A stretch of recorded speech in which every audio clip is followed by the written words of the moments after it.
Le service qu'on fournit, en fait, c'est tout le monde est gagnant, de A à Z. Et il n'y a pas de perdant. Parce que l'immobilier, ça m'a tellement intéressé, tellement vite. J'étais tellement convaincu par ce domaine, mais qui est malheureusement extrêmement mal pratiqué. Là, je me retrouve à rattraper des qui ont été dites n'importe comment par des gars qui connaissent rien, alors que eux, ils vont venir me chercher la moitié de la rémunération du travail que je dois fournir à leur place. On devrait nous apprendre peut-être un peu plus d'empathie et de gratitude. Parce que c'est clairement ce qui manque dans la génération aujourd'hui. D'ailleurs, j'aime pas ma génération à cause de ça. Une génération qui veut tout de suite, qui veut tout sans rien faire. C'est vrai que je suis très déconnecté de ma génération. Ça me dérange pas du tout. Hey, c'est Edouard, bienvenue dans l'After, le podcast dédié à l'immobilier et au monde du business en Suisse romande. L'objectif de ce podcast, c'est de vous permettre de continuellement apprendre même après votre journée de travail. Si vous appréciez le contenu, je vous demande une seule faveur, laissez-nous un avis 5 étoiles sur la plateforme que vous utilisez. Allez, bon épisode. Salut Edouard. Hello Romain. Merci de m'accueillir aujourd'hui dans tes bureaux de Vevey. Merci à toi d'être venu. On est là aujourd'hui pour parler de ton parcours, ton parcours scolaire, ton parcours professionnel. Donc pour commencer, je vais déjà te laisser te présenter de manière générale. Ouais, volontiers. Alors, je suis... merci d'être venu pour cet épisode. Moi, écoute, je viens... donc pour les personnes qui ne me connaissent pas, je fais de l'immobilier en Suisse maintenant. Donc j'ai fondé la société qui s'appelle Inved SA, qui a été fondée au milieu de l'année 2022, plus ou moins. Enfin, l'exploitation a vraiment commencé à ce moment-là.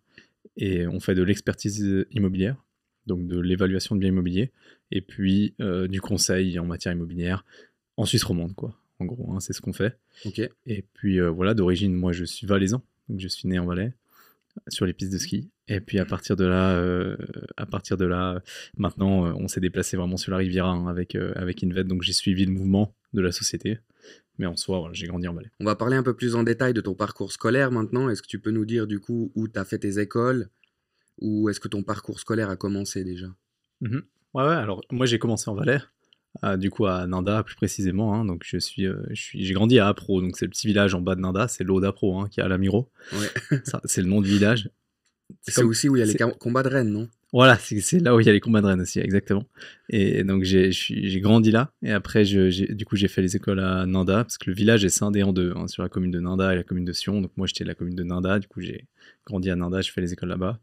Et puis après, voilà, moi j'ai fait toutes mes écoles, toute mon école obligatoire là-bas, et après on s'est déplacé. Donc après, j'ai fait un CFC à Sion en installation électrique, parce que j'étais très intéressé par la construction. Le domaine de la construction, ça m'a toujours intéressé. Ok.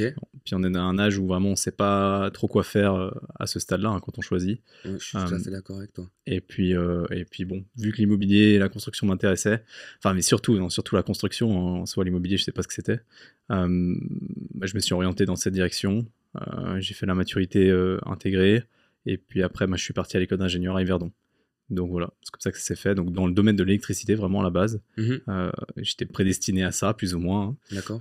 Mais qui est quand même intrinsèquement lié à la construction. Et puis après ça a basculé au bout d'un moment.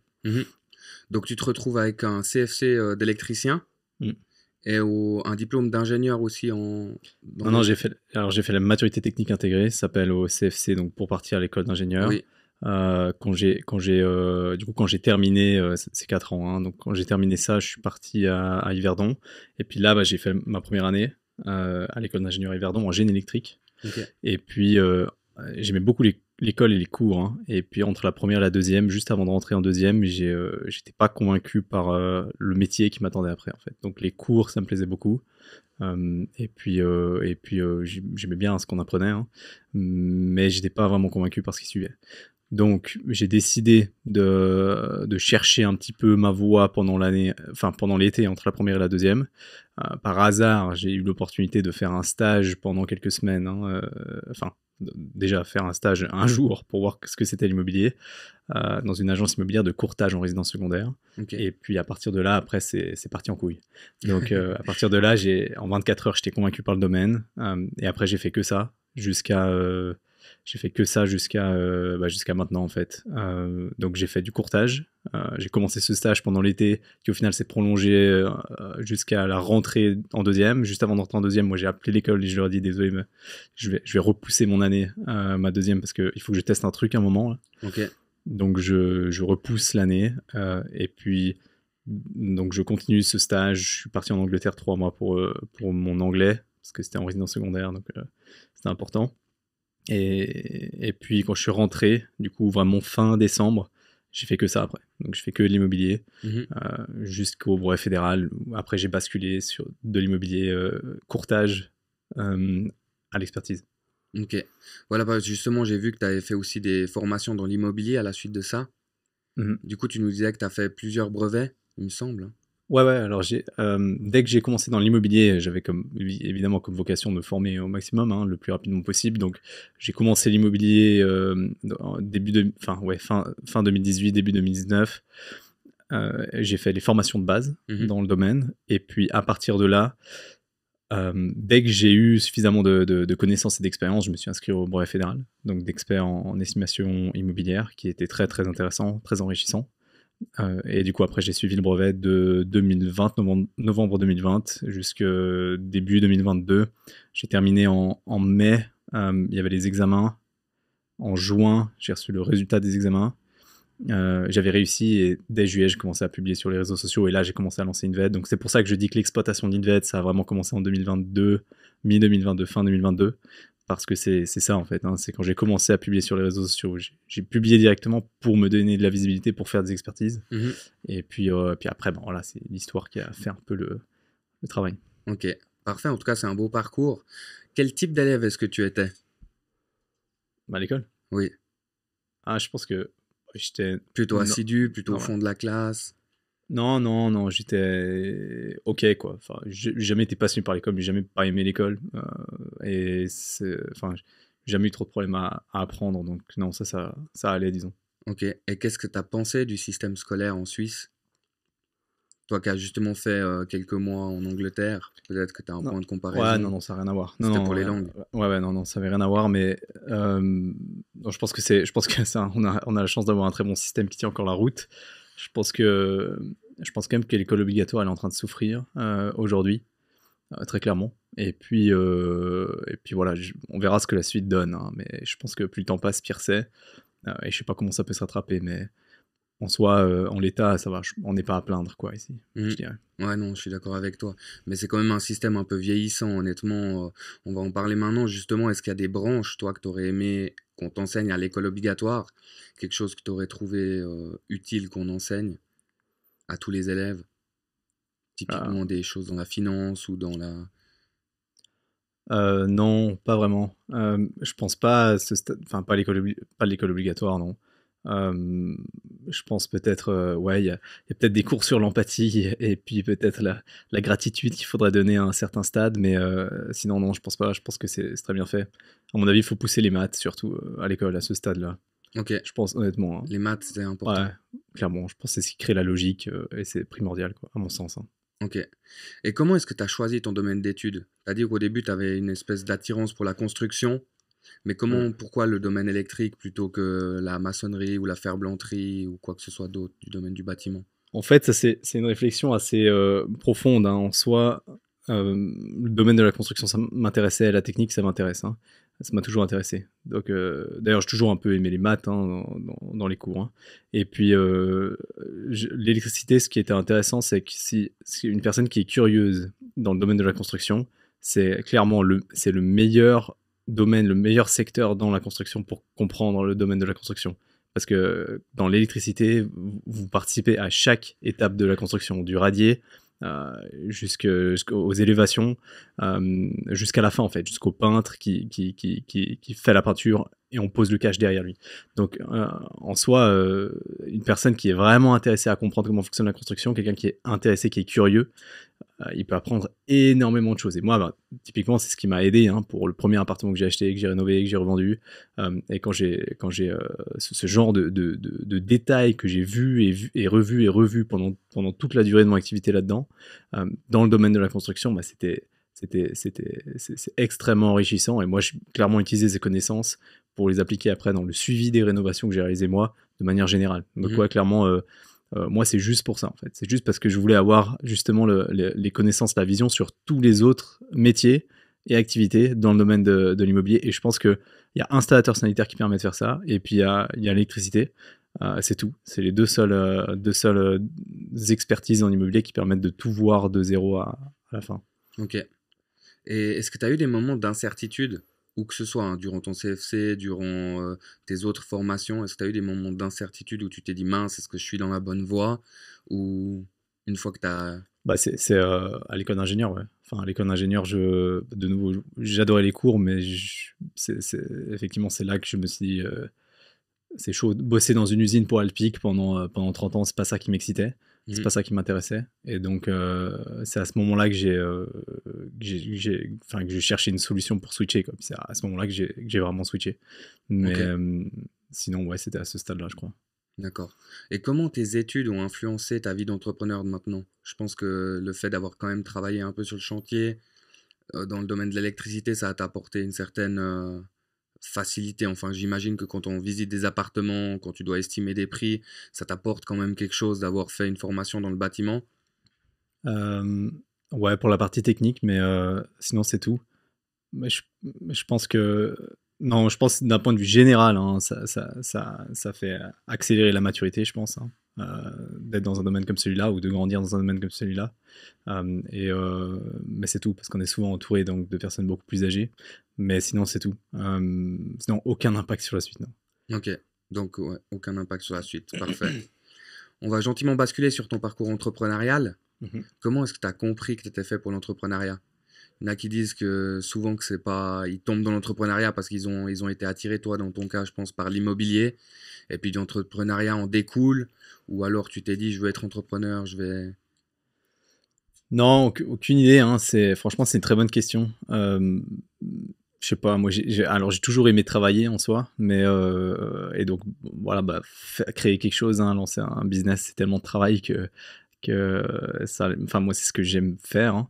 Mhm. Euh, mais maintenant, je sais pas, disons, j'ai un grand-père qui avait une boîte de sanitaire en soi. Donc, donc peut-être ça, c'est un peu génétique, ça vient de lui, mais sinon, je sais pas. C'est, franchement, je savais, le seul truc que je savais en immobilier au moment où j'ai commencé à lancer une VED, c'est justement que moi j'étais dans le domaine du courtage pur en résidence secondaire et je savais que je voulais pas continuer à faire ça. En fait, j'en avais vraiment marre parce que l'immobilier, ça m'a tellement intéressé tellement vite et j'étais tellement convaincu par ce domaine, mais qui est malheureusement extrêmement mal pratiqué. Le courtage, je parle du courtage dans l'immobilier. J'étais archi convaincu par l'immobilier, mais archi pas convaincu par le... Enfin, le courtage, c'est un super métier en soi, hein. C'est un magnifique métier que j'adore, hein, que je recommande d'ailleurs à beaucoup de monde. Mais le problème, c'est que j'en avais trop marre de me battre avec des jardiniers, des équipes de nettoyage, des artisans, parce que les mecs, ils donnent un nom d'un gars qu'ils connaissent, qui connaît un gars qui a un cousin qui veut acheter un immobilier et du coup ils veulent ramasser la moitié de la com parce qu'ils doivent donner un quart de la com à un autre gars, un tiers de la com à un autre gars et ça j'ai trouvé que c'était pathétique quoi. Mhm. Donc donc en soi c'est surtout ce côté là qui m'a vraiment freiné dans le courtage. Où je me suis dit putain moi ce qui m'intéresse c'est l'immobilier, de faire mon métier correctement. Là je me retrouve à rattraper des qui ont été dites n'importe comment par des gars qui connaissent rien alors que eux ils vont venir me chercher la moitié de la rémunération du travail que je dois fournir à leur place. Mhm. Et donc j'ai trouvé ça vraiment dommage. Donc moi c'est pour ça hein, clairement que j'ai quitté le courtage, j'ai switché sur l'expertise et l'expertise après ben je sais pas, c'est aller un peu de soi quoi. Mhm. Inved c'est je sais pas, j'avais vraiment ça, je sais pas dire pourquoi j'ai pas cherché à bosser dans une boîte d'expertise quoi.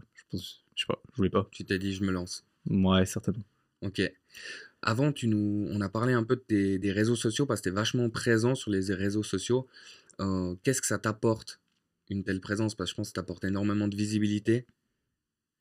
Ouais, ouais, ouais, oui, alors de base, hein, moi j'ai commencé à publier sur les réseaux sociaux en me disant personne va bosser avec moi s'ils me connaissent pas. Donc en fait, on travaille jamais avec une personne qu'on connaît pas parce que simplement on peut pas la contacter, hein. Donc je me suis dit si je suis visible, il y a des gens qui vont finir par me contacter et puis je vais vendre des expertises quoi, Mhm. simplement. Puis c'est parti de là, hein. Et puis bah, c'est toujours d'ailleurs la même réflexion que j'ai aujourd'hui, hein. Ça n'a pas changé. Donc c'est toujours le même principe, hein. Je publie pour chercher la visibilité Mhm. qui me permettra après de vendre mes services ou rendre service de toute façon à des gens qui en ont besoin et c'est eux qui viennent vers moi Donc ouais, c'était juste ça le principe, hein, c'était ça le concept. Ok. Et puis j'ai commencé en fait, dès que j'ai lancé l'activité d'expertise, hein, je me suis juste dit, je vais pas faire des expertises, enfin, j'ai aucune expertise à vendre à ce moment-là parce que personne me connaît. Mhm. Et puis c'est parti de là, quoi. Ok. Et Donc, comment voilà. est-ce qu'on crée une communauté? En public, quoi. Donc ça c'est Faut publier régulièrement. Si tu peux nous ouais, donner alors, 3 clés. ouais, alors ça c'est franchement lors de ma courte expérience au final dans le domaine, hein, parce que je suis pas youtubeur, hein. Moi je vis pas des revenus générés par les réseaux sociaux. Je crois que je gagne 100 francs par mois sur YouTube, je crois, à peu près, hein. Donc c'est vraiment pas ça C'est qui. pas suffisant pour Ouais. faire survivre Inved, non. Donc en soi, pour créer la communauté et puis développer les réseaux sociaux, moi j'ai juste commencé par publier 3 vidéos par jour. Et puis voilà, je bossais dans le courtage en attendant, hein, pendant le parallèle avec l'expertise que je voulais commencer à faire. Et puis j'allais bosser la journée en gros, hein. Le soir je tournais, je montais et je publiais les vidéos. Mhm. Et ça c'est pénible, hein. Ça, c'est extrêmement pénible. Le problème c'est que c'est vraiment du long, enfin c'est du long terme, hein, ouais. ce jeu. Et en fait ma réflexion derrière tout ce que j'ai fait depuis le départ, c'était toujours très très long terme, hein, sur ce qu'on met en place. Simplement parce que moi je suis jeune, hein, aujourd'hui j'ai 25 ans. Quand j'ai commencé à publier, j'avais 23 ans.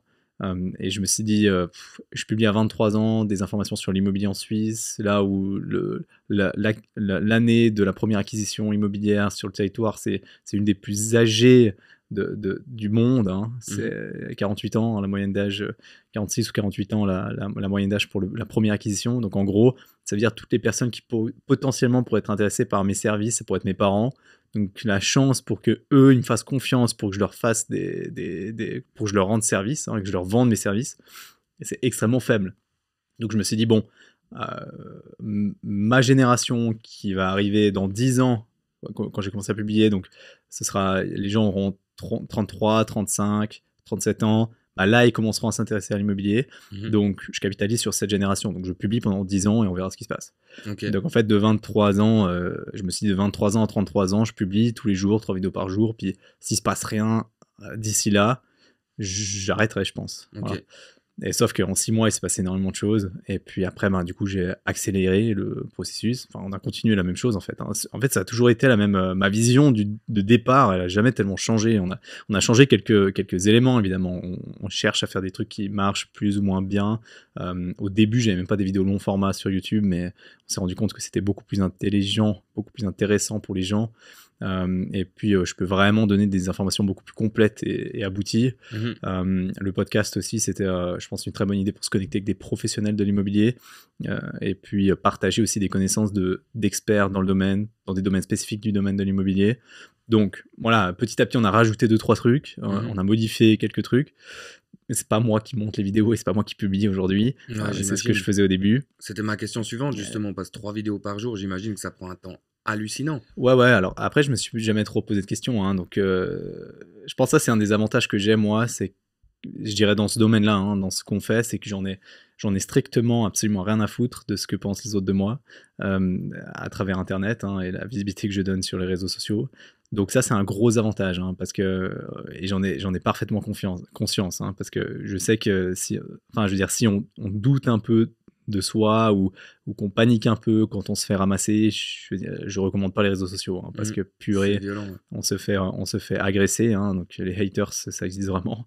Mais pour le coup, moi j'en ai rien à foutre. Donc en fait, voilà, je publiais 3 vidéos par jour tout seul en montant moi et en tournant moi et en les publiant, mais en soi je m'en foutais de comment j'étais habillé, la luminosité, le son, est-ce que c'était bien ou pas, est-ce que c'était...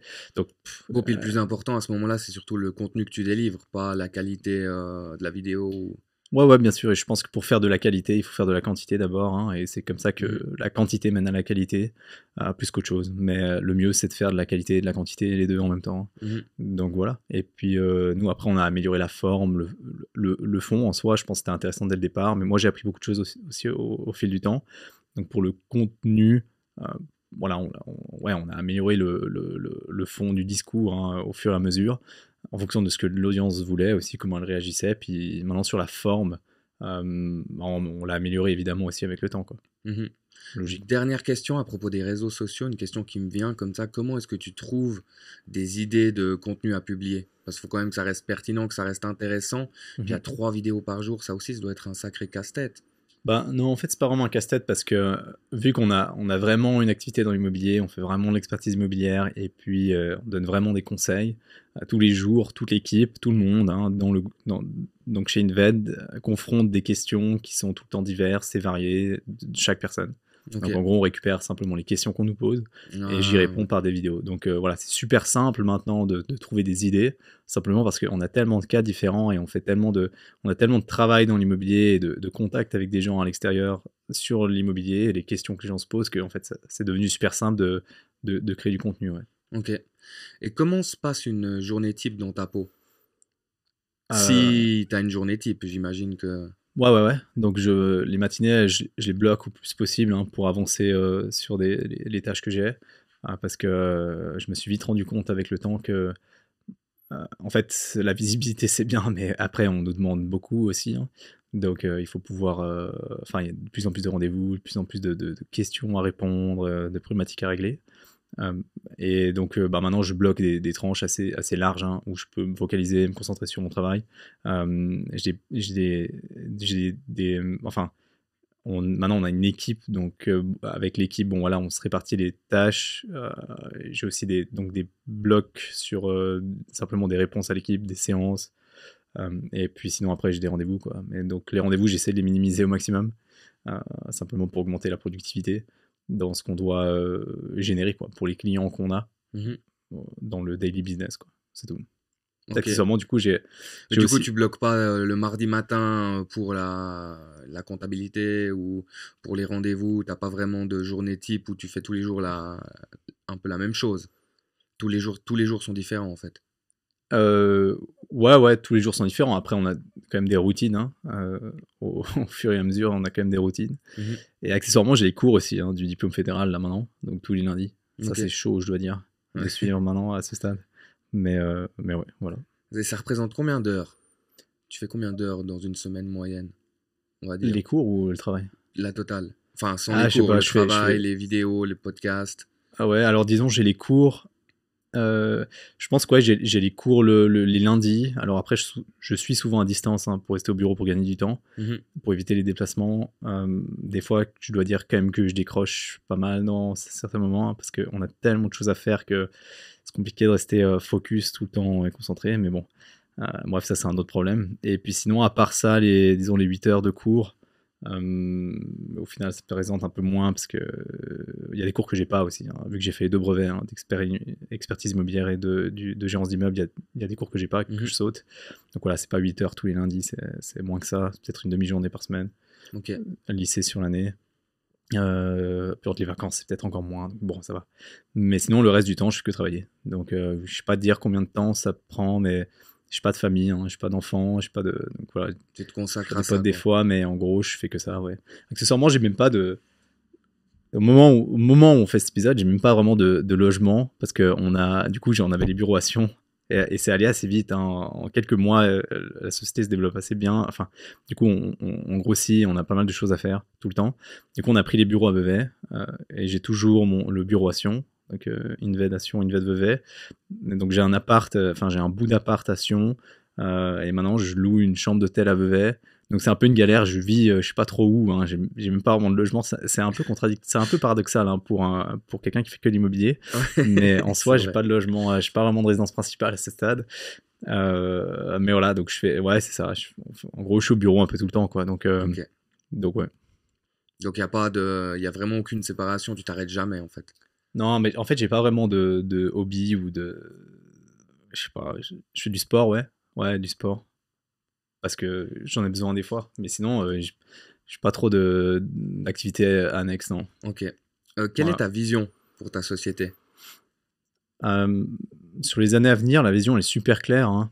Nous, on a trois piliers différents. Hein. On a un programme de formation en ligne qui constitue une communauté.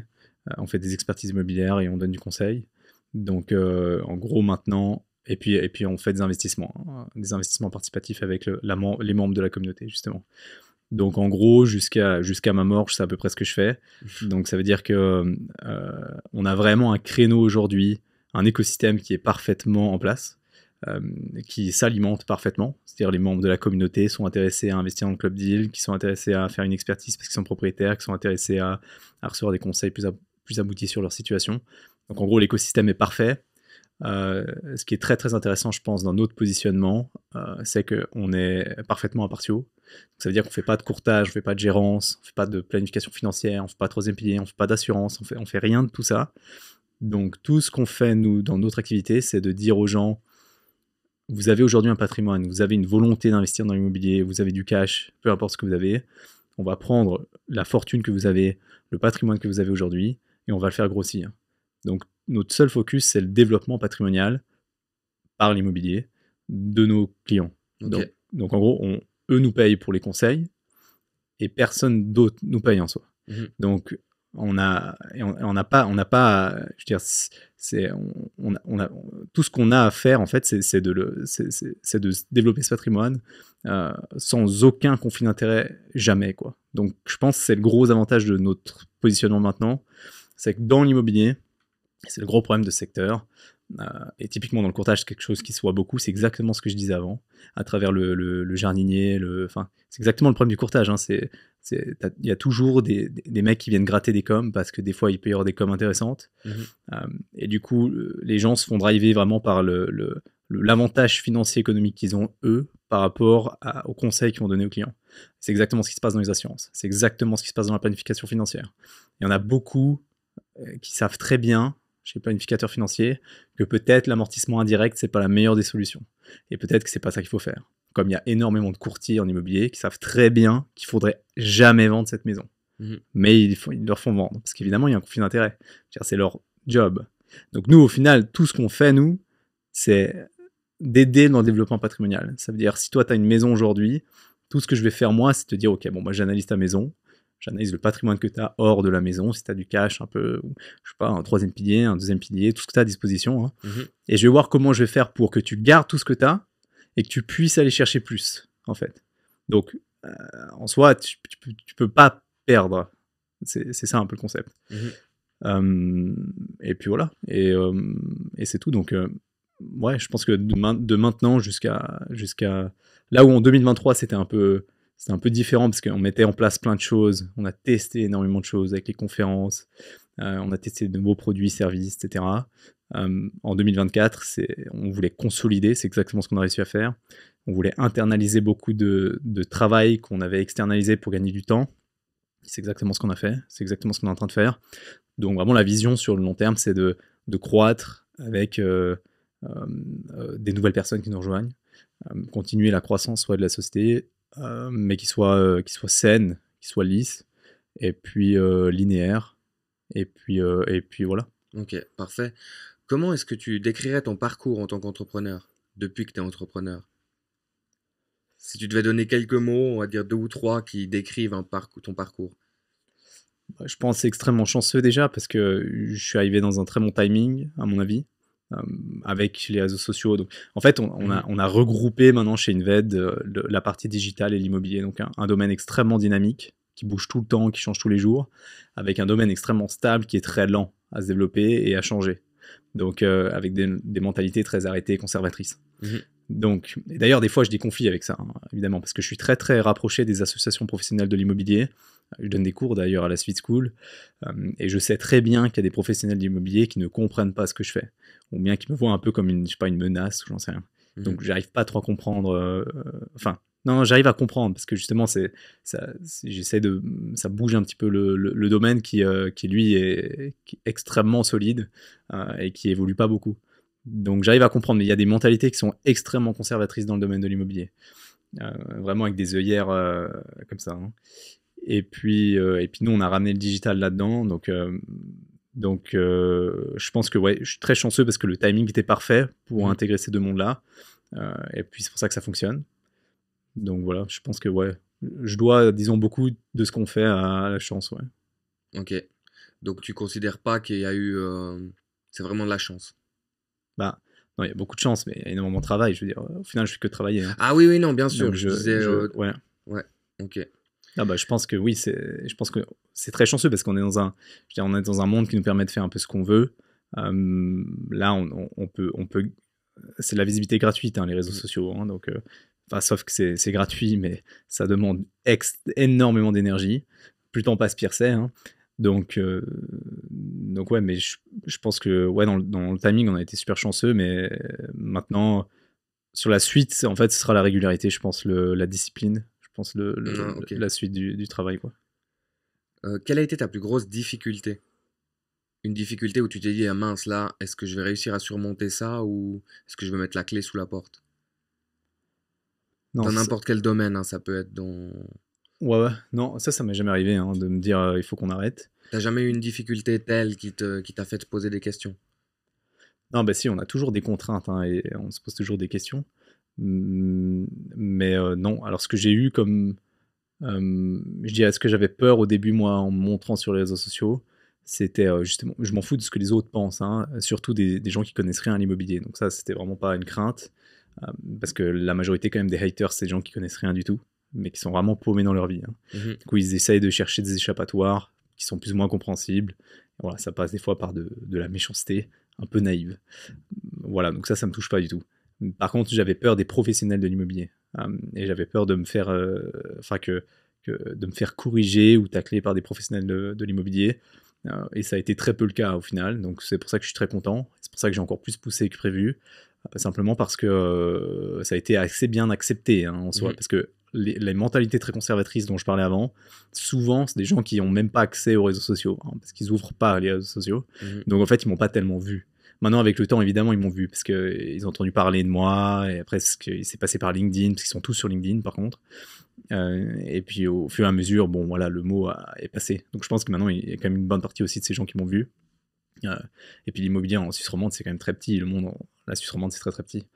Donc voilà. Mais par contre, moi j'avais très peur de ça, mais les autres qui sont connectés sur les réseaux sociaux, eux, ça a été plutôt bien accepté. Même je me suis connecté avec des pros de l'immobilier. D'ailleurs, au final, c'est vrai que pour moi, l'image de pourquoi est-ce que... Enfin, la preuve que ça a été accepté par les professionnels de l'immobilier, c'est simplement le podcast, quoi. Le podcast qui marche très bien avec des professionnels de l'immobilier tout le temps. Donc, je veux dire, s'ils n'avaient pas accepté ce que je fais sur les réseaux, ça n'aurait pas pu se développer comme ça. Je suis d'accord. Et on a de plus en plus de personnes, même plus âgées, hein, qui ne sont pas du tout connectées aux réseaux sociaux. On a des personnes qui commencent à se connecter, parce que ça existe. On a des personnes qui sont beaucoup plus expérimentées dans le domaine de l'immobilier, de plus en plus connues aussi. Donc voilà, c'est top. Hein. Et ils sont très contents. Donc ouais, c'est ça. Puis franchement, j'ai fait des rencontres exceptionnelles, quoi. Je pense que j'ai gagné 15 ans de contact, hein, d'audience, grâce à l'audience, hein, de contact dans le domaine de l'immobilier. Donc le réseau s'est développé exponentiellement. Et puis maintenant, c'est vrai que même maintenant, j'ai peur de louper des opportunités parce que les premiers contacts que je me suis fait, qui aujourd'hui sont des amis, c'est des gens qui m'ont écrit sur Instagram en DM, c'est des gens qui m'ont écrit sur TikTok en DM, c'est des gens qui ont participé à un live qui m'ont écrit fais-moi un mail, je suis dans l'immobilier. C'est comme ça qu'on s'est connecté au début. Et puis après, on est resté connectés, on est resté amis, quoi. Et en fait, ça, c'est tout ce que les gens ne voient pas. Et parce qu'on pourrait croire qu'il y a énormément de haters, hein, sur le domaine des réseaux sociaux, et ça, c'est vrai. Mais tout ce que les gens ne voient pas, c'est les messages privés qu'on reçoit, en fait. Et un haters, il va ajouter de la haine, il va haïr publiquement. Mais quelqu'un qui adore ce qu'on fait, il va nous adorer, mais en privé. Ouais. Donc il nous écrit en privé. Donc voilà, c'est bon. Après, ça je m'en fous, hein, de nouveau, mais c'est pour que les gens puissent se rendre compte que c'est dommage de s'arrêter au fait que, en pensant que être visible, c'est se créer des critiques et des... C'est vrai, il y a ça, mais il n'y a pas que ça. La grosse partie de l'iceberg, c'est en dessous, c'est un message privé, quoi.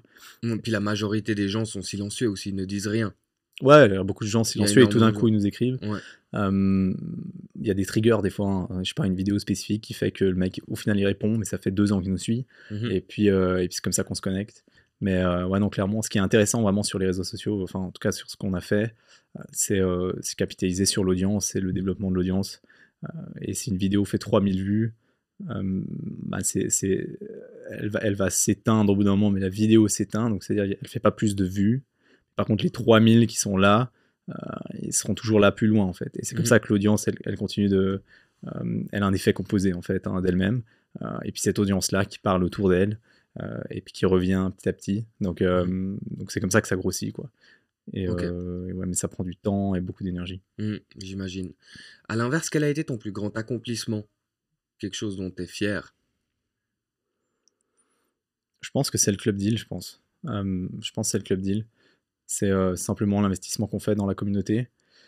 Parce que on a trouvé vraiment en fait l'écosystème en soi qu'on a mis en place, hein, chez Inved, je trouve qu'il est exceptionnel pour les gens parce qu'en fait on change la vie des gens, hein. Donc il y a vraiment des personnes qui pensaient ne posséder rien du tout ou qui pensaient devoir vendre leur maison pour pouvoir acheter un appartement ou j'en sais rien, hein, Mhm. et qui se retrouvent au final à pouvoir faire des trucs qui sont exceptionnels simplement parce qu'ils n'avaient pas les bonnes informations. Et puis ça, ça a pas de prix, quoi.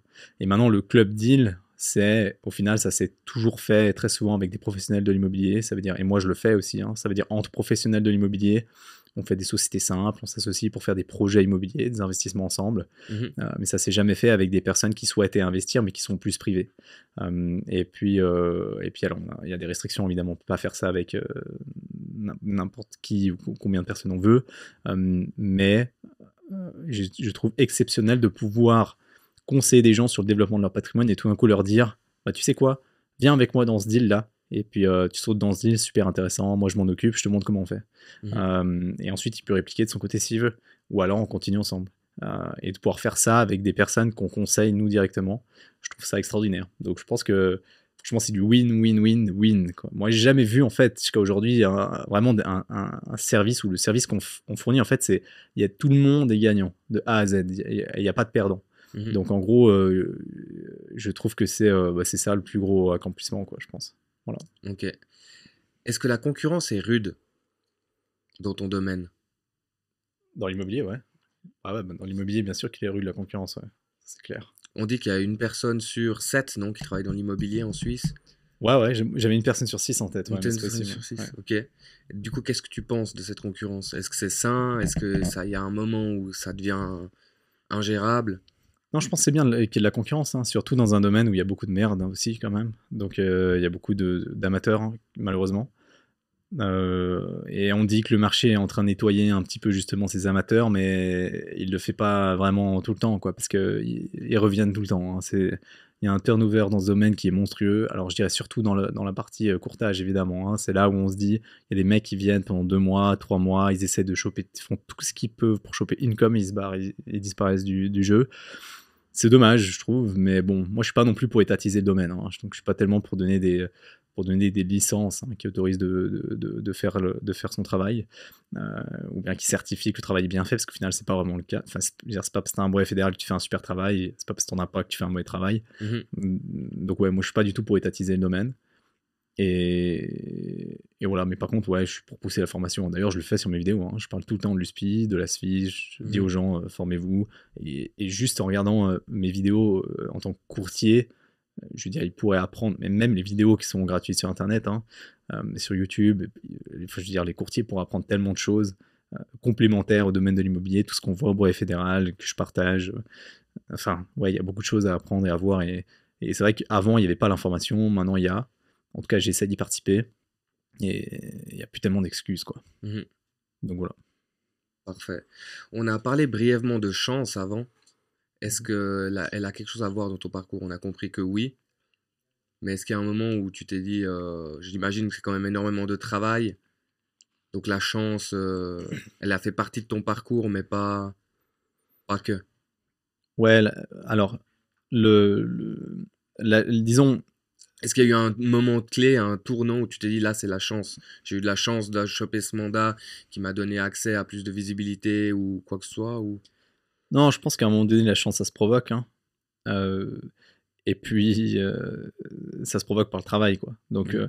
là où je dis que j'ai eu de la chance, c'était une question de timing. Mhm. Je pense que c'était un bon timing. Et puis ça, c'est dû à la chance parce que voilà, je suis né en 98, mais bon, j'aurais pu naître en 88 ou en 2008. Hein. Donc ça, je dirais que c'est un peu de la chance, même si le bon moment, c'est jamais le meilleur. Enfin, s'il n'y a jamais vraiment de parfait moment, hein, mais au bout d'un moment, il faut le faire, je veux dire. Parce que c'est vrai qu'à 23 ans, en publiant sur les réseaux sociaux, c'est pas destiné que ça fonctionne. Hein. Surtout sur le domaine de l'immobilier en Suisse. Maintenant, je dis que j'ai été chanceux aussi parce que voilà, je veux dire, après, à un moment donné, n'importe qui est né en Suisse a gagné un peu au loto de la vie. Hein. Donc ça, je reste convaincu de ça. C'est sûr. Donc j'en fais partie. Et j'ai eu une enfance parfaitement normale, traditionnelle, d'un Suisse normal, quoi, hein, dans une famille suisse. Donc voilà, j'ai jamais eu de, je veux dire, j'ai jamais eu froid, jamais eu faim, quoi. Donc ça, disons, ça nous aide quand même, hein, dans le développement et au final dans le déroulement des affaires, de pouvoir se focaliser sur ce qu'il faut qu'on se focalise pour pouvoir avancer, quoi. D'ailleurs, quand j'ai commencé à lancer tout ça, soit je vivais encore chez mes parents, mais je pense pas. Quand j'ai commencé à parler d'immobilier, je pense que j'avais déjà mon appartation. Je dirais ça s'est chevauché, je pense, mais il me semble pas. Il me semble vraiment à la fin de mon brevet. Non, peut-être j'ai fini mon brevet. Non. Pendant mon brevet, je suis parti de la maison, c'est juste. Okay. Donc, quand j'ai commencé à publier sur les réseaux sociaux, j'ai lancé une veine, j'étais plus chez mes parents. Mais quand même, en fait, si tu veux, j'ai toujours gardé un peu un filet de secours. Hein. Ça veut dire, je me suis toujours dit, s'il y a tout qui se pète la gueule tout d'un coup un jour, je peux retourner chez eux et voilà, je repars à zéro, c'est pas grave. Donc, ce que j'ai à perdre, disons, j'ai très très peu à perdre par rapport à quelqu'un qui est un père de famille, qui a 3 enfants, j'en sais rien. Donc c'est pour ça aussi que je pense que je peux aller vite parce que je fais que ça, je fais que travailler. Et puis je me dis j'ai toujours un peu un plan B d'un côté rassurant, même si c'est même pas une éventualité aujourd'hui. Hein. Donc je veux dire, les chances pour que ça arrive, elles existent pas vraiment. En tout cas, je laisserai pas les choses se passer comme ça. Mais voilà, et ça c'est de la chance, je pense, parce que ça m'a permis et ça me permet de me focaliser vraiment sur mon travail sans me poser des questions enfin des questions essentielles de la vie en général, hein, ou sans entretenir qui que ce soit d'autre. Donc ouais. Okay. Ça me permet de travailler 15 heures par jour, 7 sur 7, sans avoir de problème, quoi, sans me sentir mal. Selon toi, quelles sont les 3 qualités qu'un entrepreneur doit avoir ? 3 qualités qui sont primordiales. Je pense qu'il faut être discipliné. Hein. La discipline. Je pense qu'il ne faut pas être trop cupide. Et puis je pense qu'il faut aimer son domaine. Bien que il faut être passionné. Hein. Il faut être passionné. Mais il faut être passionné, mais faut pas faire ce qu'on aime faire. Hein. Enfin, ça c'est une grosse connerie, je pense. Qui malheureusement est trop partagée sur les réseaux sociaux. Et ça m'énerve pas mal d'ailleurs. Enfin, ça m'énerve, disons, ça me touche pas beaucoup, mais en réalité, n'importe quelle personne qui fait un business, qui lance un business, commence par vraiment faire de la merde. Hein. Donc ça veut dire vraiment le dirty work que personne n'a envie de faire. Typiquement moi, j'avais tout sauf envie de monter des vidéos et de les publier au début, hein, vraiment pas du tout. Quand je finissais ma journée de courtier, déjà qui finissait tard, parce que j'adorais ça, mais voilà, j'avais tout sauf envie de tourner 3 vidéos, les monter, les publier, pour faire 50 vues sur des réseaux sociaux et rien vendre, quoi. Je veux dire, c'est tellement d'efforts et d'énergie et de temps dans le vide pour rien du tout. Et de l'argent, parce qu'il faut payer, et puis après il faut payer des monteurs, etc. Mais au début, il faut quand même payer un abonnement pour faire du montage vidéo, et après il faut acheter une caméra, après il faut acheter un micro, et tout ça pour rien, quoi. Donc je me dis, purée, moi c'est juste que je savais à ce moment-là déjà que j'allais mourir en faisant de l'immobilier. Donc je savais qu'à un moment donné, il fallait vraiment que je m'active pour faire quelque chose de bien, créer une communauté, constituer quelque chose. Et ça faisait un moment que j'avais l'idée de la communauté en tête, parce que je commençais à voir sur YouTube ce qui se passait. Donc dès que j'ai eu l'opportunité de trouver mon domaine de prédilection, le domaine dans lequel je savais que j'allais mourir, je l'ai fait. Donc je savais que c'était l'immobilier à ce moment-là, et donc je l'ai fait. Et je voulais juste, à cause de mon âge, compenser un peu mon âge et la crédibilité qui était du coup assez faible pour le domaine de l'immobilier, en faisant des vidéos pour expliquer comment ça marche, par aussi la formation. Donc c'est pour ça que j'ai attendu de finir le brevet avant de faire avant de faire les vidéos. Ok. Et voilà. Mais donc pour en revenir à la question de base, tu nous parlais de passion comme 3e qualité, mais on pourrait presque parler aussi un peu de discipline, j'imagine. Parce que quand tu rentres d'une journée de boulot et que tu n'as pas envie, c'est souvent la discipline qui prend le dessus et qui te fait faire... Ouais. Ouais, c'est clairement la discipline. Et, et ouais, comme je disais, hein, il faut pas s'attendre à faire ce qu'on aime. Hein. Et c'est pour ça que je pense que Parce qu'on aime, c'est 10-15% du temps, puis tout le reste, ouais, en tout cas c'est au des tâches début, qu'on ouais, est ouais, obligé ouais. de faire. Ouais, ouais. Aujourd'hui, je suis assez content parce que je fais vraiment que de l'immobilier pur. Hein. Donc le montage vidéo, les vidéos, etc. Tout est délégué. Moi, je fais pas du tout ça parce que j'aime pas ça. Mhm. En soi, j'aime pas faire de vidéos. Mais ce que j'aime, c'est l'immobilier. Mais aujourd'hui, ça alimente le business de l'immobilier. Et donc, ça me permet de faire de l'immobilier. Ça me permet de faire ce que j'aime là où je suis bon, quoi. Mhm. Parce que je suis pas bon en montage vidéo. Il suffit d'aller voir mes vidéos. Il faut aller sur YouTube Shorts, filtrer mes vidéos les plus anciennes. Et puis, vous verrez si je suis bon ou pas en montage vidéo. Mais c'est assez clair, quoi. Donc, voilà. Mais par contre, faut pas s'attendre du tout disons, dans le business en général, je pense, quand on lance son activité, de faire des trucs qu'on aime. Parce que le dernier truc qu'on fait, quand on commence un business vraiment, c'est de faire les trucs qu'on aime, quoi. Mhm. Parce que les trucs qu'on fait, c'est des trucs qui doivent être faits. Donc ça veut dire c'est faire les factures, c'est-à-dire c'est faire des offres, ça veut dire Aller démarcher des clients, trouver les clients. voilà, appeler des gens qu'on n'a pas envie d'appeler. Non, c'est chiant. Vraiment, Ouais. c'est chiant.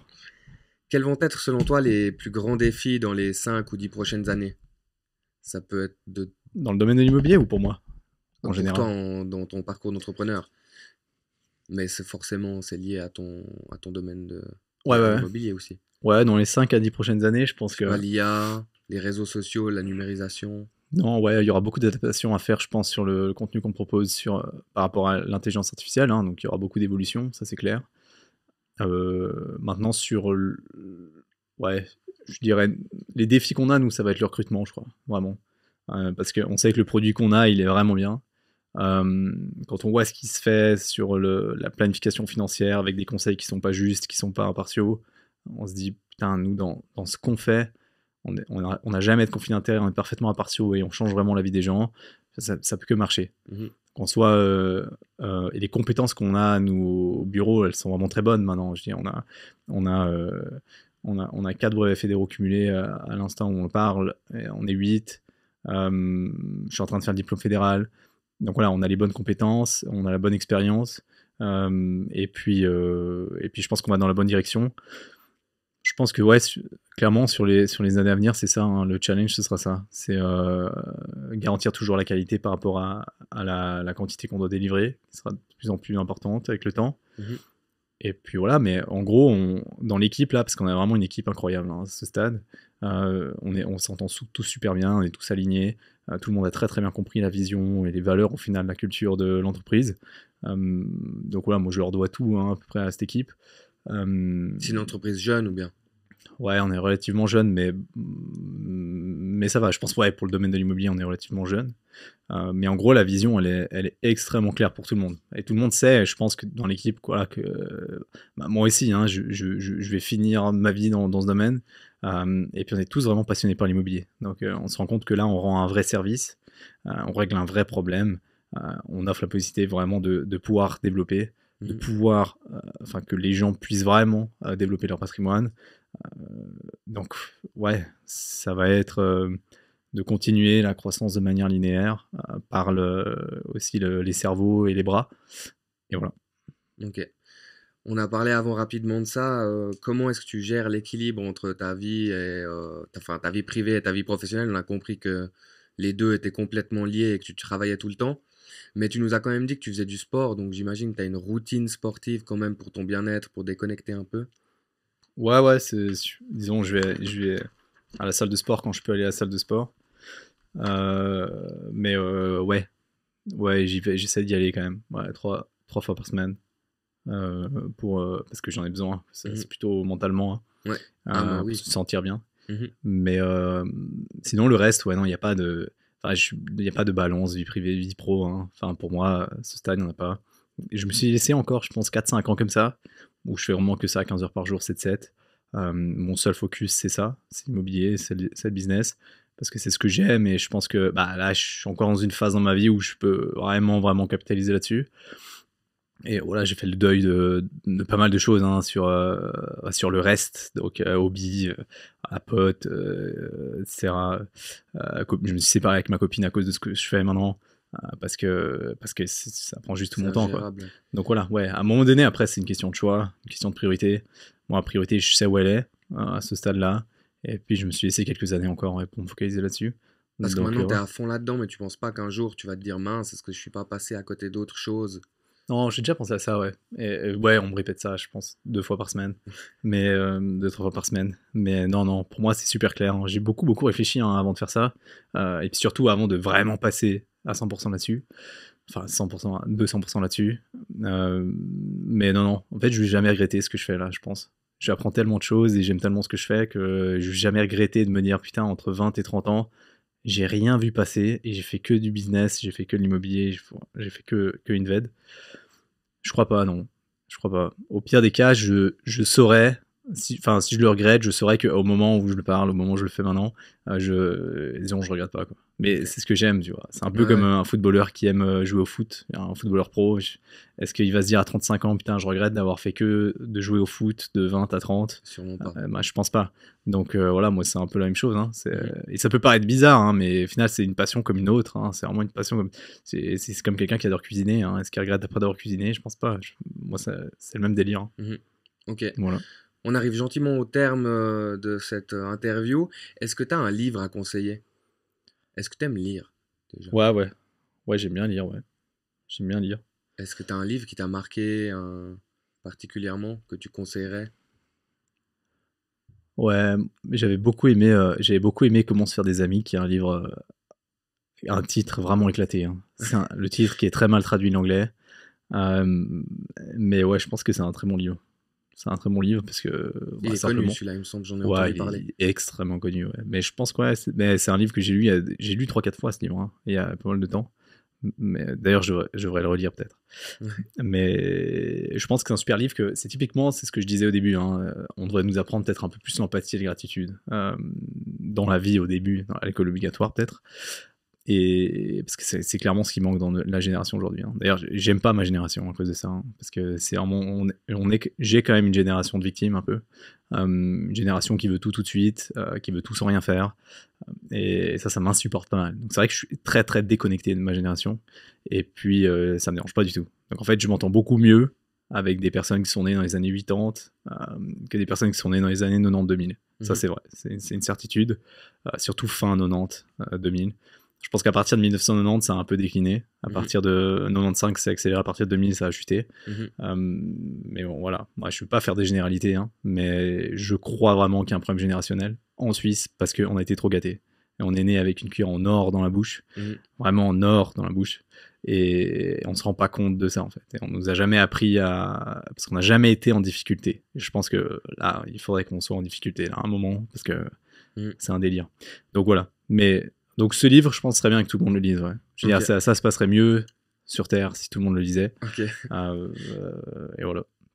Quelles sont les 3 applications indispensables sur ton téléphone? Wow. Purée, je Indispensables suis ou en que train de tu réfléchir ce utilises que le j'utilise. plus? C'est WhatsApp, hein. C'est WhatsApp. Qu'est-ce que j'utilise le plus sur mon téléphone? Mais je pense que j'utilise vraiment WhatsApp tout le temps. Maps, LinkedIn, YouTube. Non, non, YouTube, ouais, YouTube c'est l'école du 21e siècle. Mais je l'utilise jamais sur mon téléphone. Mais clairement, c'est l'école du 21e siècle. Donc, et je pense que c'est largement. Encore aujourd'hui, hein, je pense que c'est toujours sous-estimé. Parce que c'est un délire ce qu'on apprend sur YouTube. Moi, j'ai appris tellement de choses sur YouTube. C'est des vidéos gratuites en plus, hein. Mais on Mhm. peut regarder. Autant on peut regarder vraiment des trucs inintéressants. Et vraiment perdre du temps. Et autant on peut devenir un champion dans un domaine que par YouTube. Mhm. Bon, il Donc faut je trouve. croiser les infos quand même, parce que certaines vidéos, tout ce qui est dans les vidéos n'est pas forcément juste. Ouais, mais non, mais aujourd'hui, il y a des sources qui sont tellement bonnes. Je veux dire, les vidéos enfin, c'est des chaînes qui fonctionnent quand c'est vrai. Donc, je pense que et là, clairement, ça se fait par le prix du marché, hein, parce que Mhm. la merde, ça dure jamais long. Donc, C'est vrai. des mecs qui durent pendant plusieurs années sur des sujets bien précis, c'est de toute façon, c'est des experts, les mecs. Et c'est tellement contraignant de faire des vidéos YouTube, honnêtement. Ça demande tellement d'énergie et de temps et de ressources, que ce soit intellectuelles ou en temps ou en argent ou peu importe, hein, Mhm. que ouais, c'est sûr, c'est l'école du 21e siècle. Et peut-être ce sera bientôt plus ça, hein, mais en tout cas, à ce stade, c'est encore ça, à mon sens. Mais c'est vrai que c'est beaucoup plus facile de regarder des vidéos de MrBeast et de passer du bon temps, mais disons, j'ai jamais fait ça sur YouTube en tout cas. Et voilà. Et la dernière, je pense, je sais pas, la dernière application, ça doit être le téléphone. Hein. Ou Slack peut-être. Peut-être Slack. Ok. Mais, ou le téléphone. Ok. Est-ce que tu as une citation qui t'a inspiré ou qui te tient particulièrement à cœur, qui te motive? J'en ai pas à ce stade. Pas grave. J'ai jamais été très citation. Ok. Enfin, je sais pas. Pas de souci. Je sais pas. Et alors, dernière question, si tu as un seul conseil à donner à quelqu'un qui hésite à se lancer, qui a une idée, qui pense qu'elle est bonne et mais par son confort et qui n'ose pas se lancer, quel serait ton conseil? Je pense qu'il faut le faire. En fait, c'est plutôt une question de vision. Hein. Pour n'importe qui souhaite commencer, il faut s'attendre à devoir s'asseoir sur pas mal de choses dans sa vie pendant plusieurs années. Ça, de toute façon. Et je pense que c'est plutôt se dire, est-ce que si je commence aujourd'hui, est-ce que ce que je fais aujourd'hui ou ce que je vais commencer demain, est-ce que si ça vaut la peine de le faire demain, ça vaut la peine de le faire pendant 15 ans en fait. Et au bout d'un moment, ça devient très très dur d'être mauvais. Parce que après 15 ans en faisant toujours la même chose, c'est vraiment très compliqué d'être nul. Franchement, si 15 ans tu fais des pâtes, après 15 ans tu peux que faire des super pâtes, quoi. C'est pas possible de faire autrement. Okay, sinon c'est vraiment que t'as un problème. Souvent t'arrêtes avant 15 ans. Et t'arrêtes avant, ouais, justement. Donc quelqu'un qui est vraiment passionné par ce qu'il fait et qui sait qu'il veut faire ça pendant très longtemps, faut y aller parce que de toute façon ça va marcher. Mais par contre, ouais, il faut pas s'attendre, disons, en lançant son activité, de faire ce qu'on aime. Voilà. Ça, on l'a dit avant. Tu l'as dit avant. Faut vraiment pas s'attendre à faire ce qu'on aime. Il faut faire ce qui doit être fait. Et je pense que c'est le problème de beaucoup de monde. Hein. Je pense que c'est le problème de beaucoup de monde. De nouveau, des gens qui... C'est un peu... De nouveau, hein, je pense que c'est un problème de mentalité un peu générationnelle, un peu de victime. Je veux faire ce que j'aime faire. Quoi. À un moment donné, tu fais pas ça. Quand tu fais du business, tu fais pas ça. Tu fais ce que tu dois faire. Et après, plus tard, peut-être un jour... Mais c'est pas sûr et certain, c'est pas une certitude. Mais peut-être qu'un jour tu feras ce que tu veux. Mais pendant des années, tu fais pas ce que tu veux. Pendant des années, tu fais ce que tu dois faire. Et puis par contre, la vision, elle doit être long-termiste, quoi. C'est ça qui permet d'avoir de la discipline. Parce que tous les jours, c'est assez pénible, quoi. Tous les jours au quotidien, c'est chaque fois des petits bouts et des petits bouts et des petits bouts qui se rajoutent. Et ouais. Je pense que le problème que j'ai peut-être moi maintenant à ce stade, c'est que j'ai vraiment les œillères rivées sur ce que je fais. Et je pense des fois, j'oublie un peu de reculer, de step back un peu et de voir l'activité depuis plus loin. Donc voilà, j'essaye. Hein. D'ailleurs, des fois, je me fais conseiller par des gros entrepreneurs hein, que j'essaie de rencontrer. Enfin, j'essaie de choper des infos pour voir où est-ce qu'ils en sont eux. Et ouais, c'est vrai que des fois, ça revient à ça. Hein. Fais gaffe de pas trop baisser les yeux vraiment et d'être tellement actif dans le daily business que dans 10 ans, ça n'a pas évolué. Donc ouais, ça, j'essaie de faire gaffe. Mais bon, ça a bien évolué là, ces derniers temps et je pense qu'on va dans la bonne direction. Ouais. Ok, voilà. Super. Merci beaucoup pour tout ce que tu nous as partagé. Merci beaucoup à toi. Et à bientôt. À très vite. Ciao. Ciao.